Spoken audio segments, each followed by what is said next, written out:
दोस्तों इस टाइम पर पाकिस्तान के अंदर चल रहा है मिनरल एक्स और यहाँ पर पूरी दुनिया की माइनिंग कंपनियों को बुलाया गया है और यहाँ पर इसका एजेंडा ये है कि दुनिया तमाम की कंपनियों से बलूचिस्तान के अंदर माइनिंग करवाई जाए और वहाँ पर पाए जाने वाले तमाम मिनरल जैसे कि तांबे के भंडार और अन्य कई मिनरल्स उन्हें निकाल कर बेचा जाए ताकि पाकिस्तान की जो जीडीपी की हालत है, पाकिस्तान की इकोनॉमिक हालत को सुधारा जा सके। इनफैक्ट पाकिस्तान के जो पीएम है उन्होंने भी इस इवेंट में कहा है कि अगर हम सही से पाकिस्तान के मिनरल्स को एक्सप्लोर करें तो पाकिस्तान को किसी भी आईएमएफ के लोन की आवश्यकता नहीं पड़ने वाली और ना ही किसी से लोन लेने की जरूरत पड़ेगी। हमारे पास इतने ज्यादा मिनरल्स हैं। हाँ, ये बात अलग है और वो दुनिया को बताना भूल गए कि पाकिस्तान के अंदर जितने भी मिनरल्स या फिर मटेरियल्स पाए जाते हैं वो सब 90% से ज्यादा मौजूद हैं बलूचिस्तान के अंदर। लेकिन दोस्तों अगर अभी तक आप लोगों ने इस चैनल को सब्सक्राइब नहीं किया है और वीडियो को लाइक नहीं किया है तो मैं आप लोगों से निवेदन करता हूं कि आप जल्दी से जल्दी इस चैनल को सब्सक्राइब करें और वीडियो को लाइक करें आगे आने वाली फ्यूचर में ऐसे ही और अमेजिंग खबरों को जानने के लिए। आइए अब हम वीडियो में आगे बढ़ते हैं। और बलूचिस्तान के आखिरकार क्या हालात है ये किसी से भी छुपे हुए नहीं है। आज की डेट में बलूचिस्तान के अंदर किसी भी देश का जाना और फिर वहाँ पर माइनिंग करना एक तरीके से नेक्स्ट टू इम्पॉसिबल है और माइनिंग करना तो छोड़िए, वहाँ पर सर्वे भी नहीं किया जा सकता क्योंकि BLA यानी कि बलूचिस्तान लिबरेशन आर्मी आज की डेट में सबसे ज्यादा एक्टिव वही है। और अब वहाँ पर विदेशियों का जाना तो छोड़ दीजिए, पाकिस्तान की जो आम जनता है वो भी वहाँ पर नहीं जा सकती और आम जनता तो फिर भी दूर की बात है, वहाँ पर सेना भी नहीं जा रही। आज की डेट में बलूचिस्तान के अंदर सेना भी जाने से डरती है। खैर, एक तरफ पाकिस्तान की सरकार जहाँ पर ये मिनरल समिट को रख के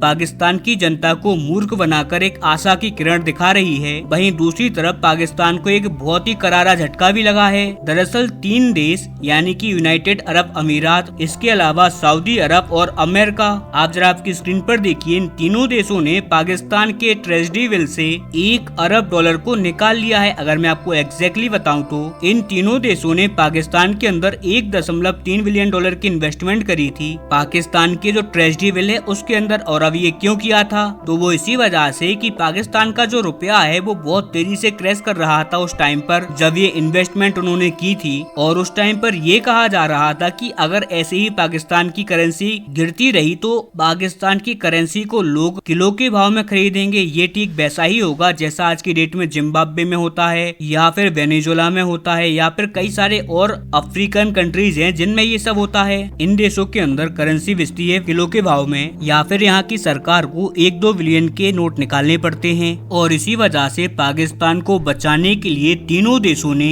ये बिलियंस ऑफ डॉलर पाकिस्तान को दिए थे ताकि पाकिस्तान की लगातार गिरती हुई करेंसी को उनके पैसे के डिवैल्यू होने को थोड़ा सा सपोर्ट दिया जा सके। इसके अलावा जो पाकिस्तान का सेंट्रल बैंक है यानी कि जो वहाँ का रिजर्व बैंक है उसे भी इस पैसे के द्वारा स्ट्रेंथ मिली। ओवरऑल पाकिस्तान का जो बैंकिंग सिस्टम है वो भी स्टेबलाइज हुआ था और अब तीनों देशों ने मिलकर जो पैसा इन्हें 1 साल पहले दिया था वो लगभग निकाल लिया है। और बताया ये जा रहा है कि इसका असर पाकिस्तानी रुपए पर देखने को हमें मिलेगा। इसके अलावा अभी तक जो पाकिस्तान का बैंकिंग सिस्टम थोड़ा बहुत ठीक ठाक नजर आ रहा था अब वो और भी ज्यादा कमजोर हो जाएगा और पाकिस्तान की अर्थव्यवस्था, पाकिस्तान की इकोनॉमी बहुत ही जबरदस्त नुकसान झेलने वाली है। इसके अलावा इसका इफेक्ट पाकिस्तान के अंदर लगातार महंगाई को भी बढ़ा सकता है क्योंकि अब हो सकता है कि पाकिस्तान के अंदर इन्फ्लेशन बहुत तेजी से बढ़े और अभी भी ये बहुत तेजी से बढ़ ही रहा है। और अब आने वाले टाइम में पाकिस्तान में इन्फ्लेशन की रफ्तार जो कि अभी तक बहुत तेज है वो और भी ज्यादा तेज हो जाएगी। हालांकि ऐसा नहीं है कि आपको जो ये इन्वेस्टमेंट पाकिस्तान से वापस लिया है UAE, सऊदी और अमेरिका ने, इसका असर आपको हाल देखने को मिल जाए, तो ऐसा नहीं है। इसका आपको असर अब से 2 से 3 महीने बाद ही देखने को मिलेगा। और अब यहाँ पर पाकिस्तान के लिए चैलेंज वाली बात ये है कि आखिरकार पाकिस्तान यहाँ पर भरपाई कहाँ से करेगा क्योंकि आज की डेट में पाकिस्तान को कोई $2 लोन देने के लिए रेडी नहीं है और यहाँ पर बात हो रही है $1.2 बिलियन की और वो भी पाकिस्तान यहाँ पर इन्वेस्टमेंट के लिए बात कर रहा है और इसके लिए भी पाकिस्तान के पास मात्र कुछ ही महीने बचे हैं। और अगर कुछ ही महीनों में ये इस चीज का अरेंजमेंट यानी कि इन पैसों का अरेंजमेंट नहीं कर पाते हैं तो पाकिस्तान की इकोनॉमी में लगभग हमें बहुत तेजी से गिरावट देखने को मिल जाएगी। और कोई बड़ी बात नहीं है कि हम ये देखें कि पाकिस्तान की इकोनॉमी फ्री फॉल तरीके से गिर जाए। इनफैक्ट इस टाइम पर चाइना भी इनकी कोई मदद नहीं कर सकता जो कि इनका आयरन ब्रदर कहलाता है। लगभग आज के टाइम में देखा जाए तो पाकिस्तान हर तरीके से आइसोलेट हो चुका है और अगर इन्होंने जल्दी ही कुछ नहीं किया तो फिर इनके लिए बहुत ज्यादा शर्मनाक और बुरी खबर होगी। खैर, मैं इसके ऊपर बारीक तरीके से नजर बनाए हुए हूँ, जैसे इस पर कुछ भी होता है मैं आपको जरूर बताऊंगा।